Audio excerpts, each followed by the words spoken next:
Assalamualaikum warahmatullahi wabarakatuh. Ketemu lagi dengan channel kita, Jalan Kopi Kita. Jalani hidup dengan komunikasi yang baik, pandangan yang objektif, penuh inspirasi dan manfaat kebaikan insya Allah.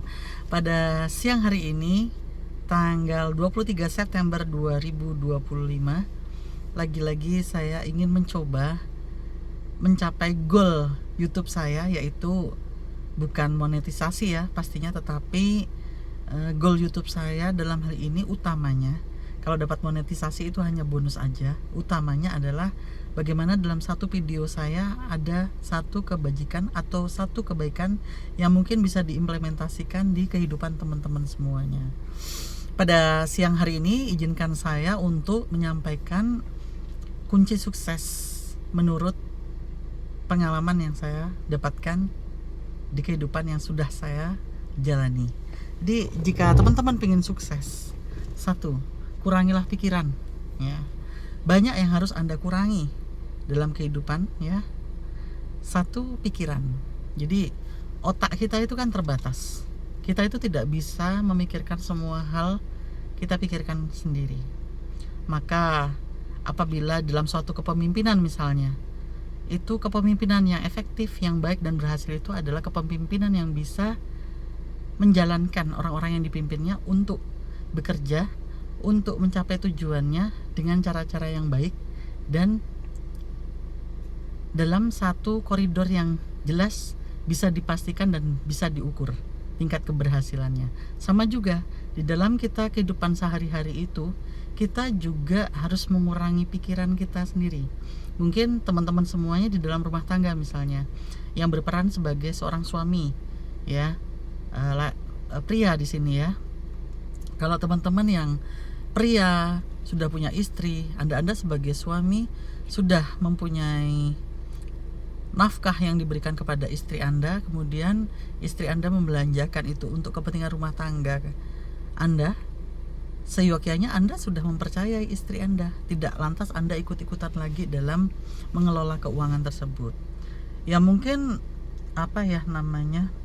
mengontrol secara garis besar boleh, dalam artian cukup tahu, tetapi tidak untuk Anda itu terjun langsung untuk hal-hal yang misalnya istri Anda beli lauk apa hari ini habis berapa, beli kepentingan anak harus habis berapa, kecuali memang istri Anda mengeluh ini tadi habis begini, itu mungkin Anda ikut lagi di situ nggak apa-apa. Tetapi di saat istri Anda sudah bisa menghandle dan itu sudah terbukti, misalnya Anda katakan minimal 5 tahun Anda sudah berumah tangga dan tidak terjadi hutang, terus nafkah yang Anda berikan ternyata terrealisasikan untuk kepentingan dan kebutuhan rumah tangga Anda, lantas kenapa Anda masih mempertanyakan kayak gitu? Jadi kurangilah pikiran yang tidak diperlukan. Begitu juga istri, misalnya sudah suami Anda misalnya memberikan uang nafkah berapa untuk Anda, terus Anda sudah tahu suami Anda itu insya Allah adalah orang yang on the track ya.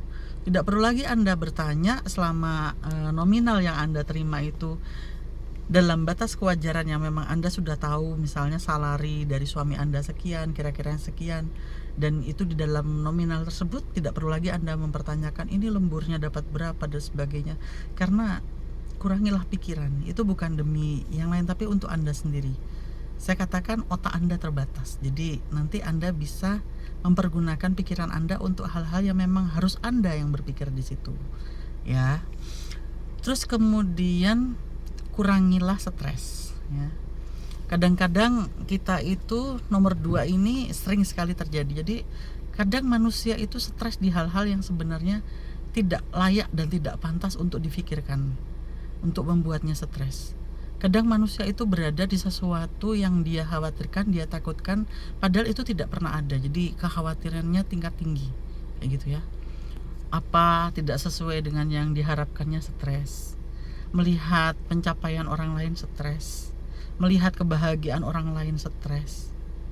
Batasilah, bukan berarti tidak boleh stres, karena memang manusia itu kalau nggak punya rasa sedih ya, stres itu di sini kan bisa jadi perasaan sedih, kecewa, sempit, seperti itu ya. Semua orang wajar pasti punya, tetapi tolak ukurnya apakah itu memang terjadi di hal-hal yang sewajarnya menimbulkan perasaan tersebut seperti itu. Jadi kalau itu wajar ya fitrahnya. Tapi kalau sedikit-sedikit misalnya ada kendala apa, selalu tuh aku lagi stres. Setiap hari misalnya Anda melihat ada orang yang selalu mengeluh, stres aku, stres aku.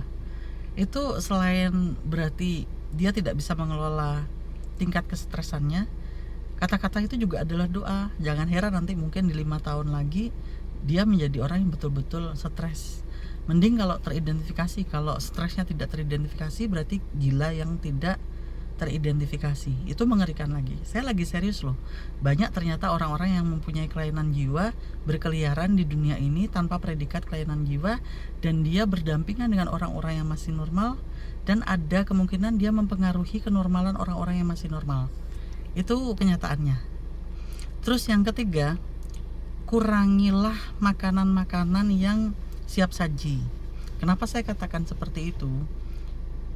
Kita itu sebagai manusia yang hidup, kita butuh kesehatan. Bagaimana mungkin kesehatan itu bisa kita capai kalau kita itu makan racun, ya? Kita tidak menakar.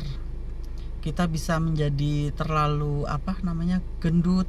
Kita mungkin berlebihan karena junk food itu kan memang berbahaya. Juga memicu banyaknya terjadi penyakit seperti itu. Tapi bukan berarti untuk teman-teman yang mungkin sedang sekarang agak berat badannya naik, kemudian kecil hati, jangan juga. Ya semua orang itu ada fasenya yang mungkin kadang belum mengerti atau pernah salah mengelola tingkat kalori, tingkat gizi, tingkat lemak yang masuk ke dalam dirinya itu tidak terlalu diperhatikan sehingga berefek ke tubuhnya sekarang. Anda belum terlambat untuk mengubah itu semua. Jadi beranikanlah diri untuk mencari kesehatan diri Anda. Pertama dari berat badan, kemudian dari aktivitasnya. Kalau misalnya Anda umur sekian, bekerja ini sudah loyo, padahal Anda nggak punya penyakit yang komorbid atau penyakit yang memang membuat seharusnya loyo, ya Anda harus mengkaji ulang bagaimana makanan Anda yang Anda makan, karena kesehatan itu utamanya memang berasal dari makanan. Terus yang kemudian yang keempat adalah kurangilah teman, ya. Ini kayak paradoks mungkin ya mendengarnya, bukankah banyak teman banyak rezeki, tapi pada kenyataannya kita itu hanya membutuhkan teman yang bisa mengerti kita, yang kita tidak perlu banyak menjelaskan sesuatu kepadanya dan dia tuh mengerti apa yang kita tuju. Teman yang mendukung kebaikan-kebaikan kita, teman yang mampu menangkis di saat kita bersedih, teman yang tidak akan mungkin menusuk kita dari belakang, menjelekkan kita di belakang, apalagi berintuisi dan meniatkan keburukan kepada kita, dan teman yang bisa membawa kita sama-sama bisa menuju ke surganya Allah dengan cara terbaik yang ada, yang dituntunkan oleh Nabi besar kita, Nabi besar Muhammad SAW. Tidak perlu banyak, tetapi ada, ya. Karena tidak mungkin banyak yang bisa seperti itu dengan kita, kayak gitu. Nggak percaya, buktikan saja. Jadi kurangi teman. Nggak perlu Anda itu misalnya punya 100 teman, ternyata di saat Anda susah, Anda sedih, Anda membutuhkannya, satu aja nggak ada, berarti kan Anda nggak punya teman. Percuma. 100 itu nggak ada, kayak buih di lautan saja. Lebih baik Anda punya 1, 2, 3 orang teman, tetapi mereka ini adalah orang yang saya siap tolong kamu kalau kamu butuh bantuan. Kita nggak perlu ngomong kita lagi perlu bantuan aja, dia lihat wajah kita udah kayak kusut, sedih, dia pasti akan bertanya, kamu kenapa? Ada apa? Ada yang bisa saya bantu? Dia akan berusaha memprogram kebahagiaan kita. Ada yang seperti itu. Jangan terus dibilang nggak mungkin ada teman yang kayak gitu. Ada, tetapi pasti yang seperti itu tuh jumlahnya nggak banyak. Kalau Anda sudah dapatkan orang yang membuat Anda tenang dan tersenyum, jagalah. Jangan pernah disia-siakan, dan jangan berikan mereka itu porsi yang sama dengan orang-orang yang tidak membuat effort yang baik kepada kehidupan Anda. Jadi jangan dibuat sama, ya. Harus ada perbedaan yang sangat signifikan. Jadi berbuatlah baik kepada semua manusia, tetapi berikanlah effort terbaikmu kepada orang-orang yang memang selalu ada untuk kamu di saat suka maupun duka, ya. Terus kemudian yang selanjutnya, kurangilah membeli sesuatu yang tidak Anda perlukan. Jadi kadang-kadang manusia itu hidup di dalam gengsinya, takut terlihat miskin, takut terlihat biasa-biasa saja, ya, sehingga kadang-kadang barang dia tidak memerlukan, tapi karena di komunitasnya dia sosialita, temannya beli ini, dia harus punya itu. Orang pakai merek ini, dia juga harus pakai itu, gitu. Seakan-akan jika tidak mengikuti tren itu, dia ketinggalan zaman dan dia malu dengan itu, dia akan tersiksa dengan itu. Nah, saya ingatkan ya, karena tadi barusan saya menceritakan tentang teman-teman. Kalau Anda, siapapun yang di subscriber saya ini, Anda itu dalam berteman, Anda harus menjadi orang lain. Dalam segi harta aja misalnya, Anda padahal sedang kembang kempis perekonomiannya, tetapi karena Anda punya teman-teman yang sosialita, Anda harus kayak pakai baju yang mahal. Terus kalau Anda punya acara, Anda harus memakai catering yang sangat mahal. Anda harus keluar dari zona yang bisa Anda lakukan untuk agar terlihat gengsinya itu ada di teman-teman Anda tadi. Dan di saat Anda tidak melakukan itu, keluar pandangan yang kayak sinis dari yang katanya Anda anggap teman. Keluarlah dari lingkungan itu, karena Anda sebenarnya tidak lagi dapat teman itu. Anda mendapatkan pemberat hidup. Hiduplah dengan teman yang Anda itu bisa jadi diri Anda sendiri. Anda mau pakai sendal jepit, los. Anda mau pakai bajunya yang agak kumal, los, ya. Bukan berarti saya meminta teman-teman untuk tidak menjaga penampilan, bukan. Tapi ada kalanya kan orang itu biasa-biasa saja kayak gitu. Masa ada sih orang yang 24 jam dalam 1 tahun, ya, dalam kehidupannya harus mensituasikan diri, kan saya rasa gak ada, ya. Tapi di saat Anda mendapatkan teman yang baik, hal-hal itu menjadi tidak penting, ya, karena yang dia perlukan adalah Andanya, bukan apa yang menghiasi diri Anda, entah itu harta, apalagi cuma jabatan, status sosial. Mereka tidak perlukan itu kalau memang orang yang memang berteman baik kepada Anda, bukan memanfaatkan Anda atau butuh status sosial Anda, kayak gitu ya. Terus untuk teman-teman yang sedang memegang jabatan sekarang, siapapun Anda, atau punya kekuasaan atau diberikan titipan harta yang lebih, jangan terlalu bangga di saat Anda itu dikerubungi banyak orang. Banyak sepertinya teman Anda yang di sana teman, di sini teman, di sana teman. Bedakan, di dalam kumpulan orang-orang tersebut pasti ada yang hanya ingin memanfaatkan Anda, yang hanya ingin terciprat status sosial Anda. Nggak percaya, buktikan. Kadang-kadang uji, tiba-tiba Anda seperti perlu apa kayak gitu ya, itu hilang kalau yang nggak betul-betul. Jadi tadi, jangan membeli sesuatu yang tidak betul-betul Anda perlukan untuk masa kini sampai masa depan Anda. Jadi semua itu jangan konsumtif, tetapi belilah sesuai kebutuhan. Tapi kadang-kadang perlu menyenangkan diri, tapi ada batasan yang jelas. Apalagi untuk teman-teman yang sudah punya keluarga, punya anak, punya istri, ya, punya suami, punya orang tua yang masih mungkin perlu pertolongan dari Anda, kayak gitu ya. Terus kemudian kurangilah berpergian, ya. Dalam Islam saja sudah dijelaskan, ya, safar itu hanya dilakukan untuk hal-hal yang penting saja. Karena kita itu harus bisa mengisi kehidupan kita untuk hal-hal yang berguna, ya, ibadah kita gitu ya, hal yang kita memang perlukan dalam kehidupan kita. Kalau kita safar terus gimana gitu kan, nggak mungkin, sulit, ya. Jadi jangan nanti jadi orang yang stres sedikit pergi. Kenapa saya bisa berkata begitu? Karena saya pernah di fase kayak gitu. Pertanyaannya adalah, di saat kita stres atau kita punya pikiran yang nggak nyaman kayak gitu, kita jenuh, terus kita pergi, nanti kita pulang apa selesai? Enggak kan? Kita hanya mengalihkan sementara. Kalau ada sesuatu yang buat kita stres atau masalah atau apa, hadapi, jangan malah kita pergi kayak gitu.